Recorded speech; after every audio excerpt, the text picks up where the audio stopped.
And it was interesting that finally Prime Minister Modi in Samarkand said directly in front of the world's cameras, "This is not an era for war, Mr. President." I'm pleased to say that India's position did evolve to the point where these principles are now being advocated regularly by India.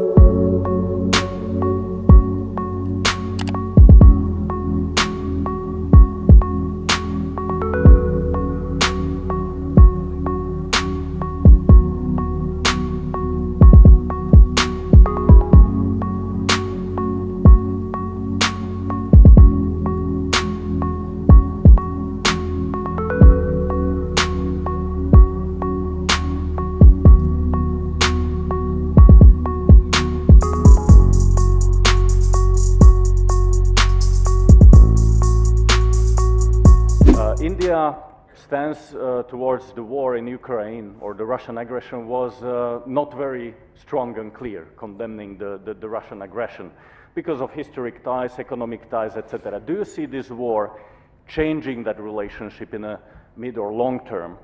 Will it have some kind of impact to your relationships with Russia?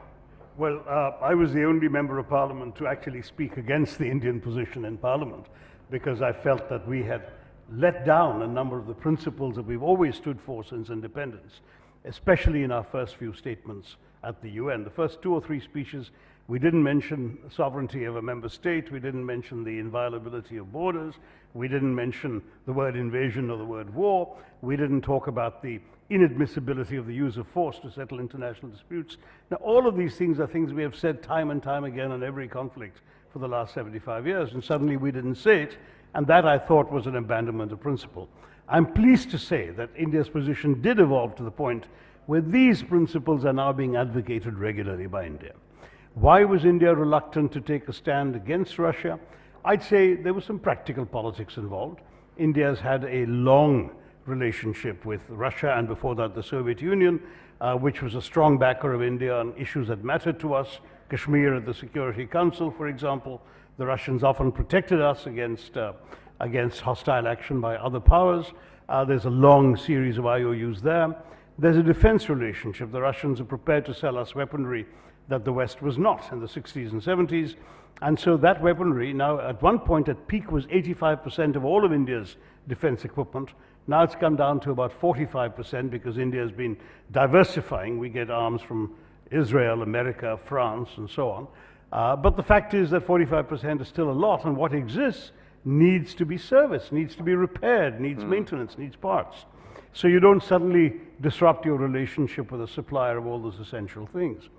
There's also, of course, importance in terms of imports of some oil, gas, fertilizers, other commodities.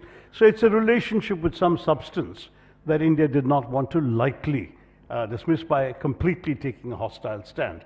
That much I can understand, but I do believe we could have told the Russians where we stood, and it was interesting that finally Prime Minister Modi in Samarkand said directly in front of the world's cameras, "This is not an era for war, Mr. President," which is as clear a message. And as recently as November, Jaishankar, the foreign minister, was in Moscow, and he kept talking about the vital importance of peace and dialogue and so on. So I'd say that India in its own way is pushing for a solution.